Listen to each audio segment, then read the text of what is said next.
ఇప్పటి వరకు అందరూ రాజమౌళి రికార్డుల దగ్గర వరకు వెళ్తామని స్టేట్మెంట్లు ఇస్తుండగా కల్కి మూవీ RRR రికార్డుల్ని బీట్ చేస్తుందని ఫ్యాన్స్ ధీమా వ్యక్తం చేస్తున్నారు. అంతేకాదు డైరెక్టర్ నాగశ్విన్ జక్కనల్ను కంపేర్ చేస్తూ పోస్టులు పెడుతున్నారు. వెండి తెర మీద విజువల్ వండర్స్ క్రియేట్ చేస్తూ దర్శక ధీరుడు అనిపించుకున్నారు SS రాజమౌళి. ఇప్పుడు నాగశ్విన్ కల్కి 2898 AD సినిమాతో ఓ ఇమాజినరీ ఫ్యూచర్ వరల్డ్ ని సృష్టించి ఆడియన్స్ ను సరికొత్త లోకంలోకి తీసుకెళ్లబోతున్నారు. హిందూ పురాణాల స్ఫూర్తితో తన విజన్ బిగ్ స్క్రీన్ పై ఆవిష్కరించబోతున్నారు. ప్రభాస్, కమల్ హాసన్, అమితాబ్ బచ్చన్, దీపికా పదుకునే లాంటి స్టార్ కాస్టింగ్ తో హై టెక్నికల్ వాల్యూస్ తో హాలీవుడ్ రేంజ్ చిత్రాన్ని రూపొందించే ప్రయత్నం చేశారు.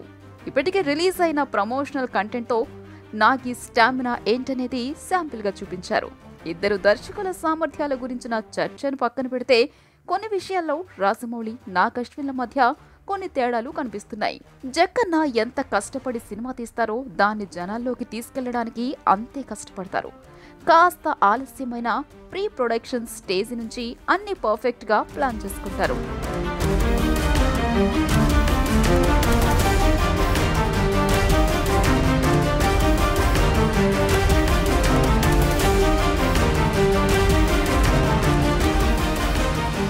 అనౌన్స్మెంట్ అప్పుడే కథంతా వివరించి సినిమాని ఎలా తీశారో చూడాలనే ఆసక్తిని జనాల్లో కలిగిస్తారు. ఒక్కొక్కటిగా ప్రమోషనల్ కంటెంట్ ను వదులుతూ మార్కెటింగ్ చేస్తారు. మూవీ రిలీజ్ డేట్ లాక్ చేసిన తర్వాత పక్కా ప్రణాళికతో ప్రమోషన్స్ చేస్తారు.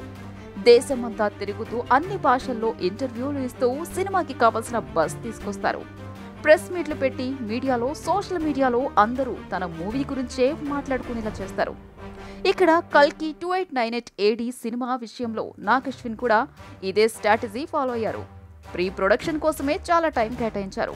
సెట్స్ మీదకు వెళ్లిన తర్వాత ఒక్కొక్కరుగా నటీనటుల పేర్లను రివీల్ చేస్తూ హైప్ తీసుకొచ్చారు. ఫస్ట్ లుక్, క్యారెక్టర్ పోస్టర్లు, టీజర్, ట్రైలర్, రిలీజ్ ట్రైలర్ ఇలా ఒకదాని తర్వాత ఒకటి అప్డేట్లు వదులుతూ వచ్చారు. ది వరల్డ్ ఆఫ్ కల్కి పేరుతో వీడియోలు వదులుతూ కల్కి కథేంటనేది వివరిస్తూ జనాల్లో ఆసక్తిని రెట్టింపు చేశారు. ముంబైలో ప్రెస్ మీట్ నార్త్ ఆడియన్స్ ని ఆకర్షించాయి. కాకపోతే రాజమౌళి మాదిరిగా నాగశ్విన్ దేశమంతా తిరుగుతూ ప్రమోషన్స్ చేయలేదు. తెలుగులో ఒక్క ప్రెస్ మీట్ కూడా పెట్టలేదు. ప్రభాస్ మన మీడియా ముందుకు రాలేదు. అసలు హీరో హీరోయిన్లతో ఇంటర్వ్యూలు లేవు.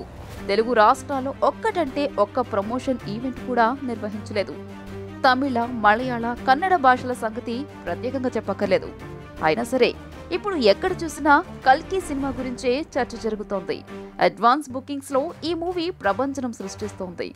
తెలుగు నాట ఒక్క మీడియా మీట్ పెట్టకుండా, ప్రమోషన్ ఈవెంట్ చేయకుండా సినిమాకు ఇంత భారీ బస్ తీసుకొచ్చారు.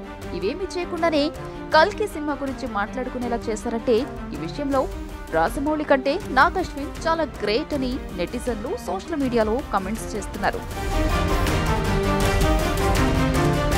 ఇప్పుడే ఇద్దరు దర్శకుల మధ్య పోలికలు పెట్టడం తొందర అవుతుంది. కానీ ఓ మోస్తరు ప్రచార కార్యక్రమాలతోనే తన సినిమాని జనాల్లోకి తీసుకెళ్లడంలో డైరెక్టర్ నాగశ్విన్ సక్సెస్ అయ్యారని చెప్పాలి.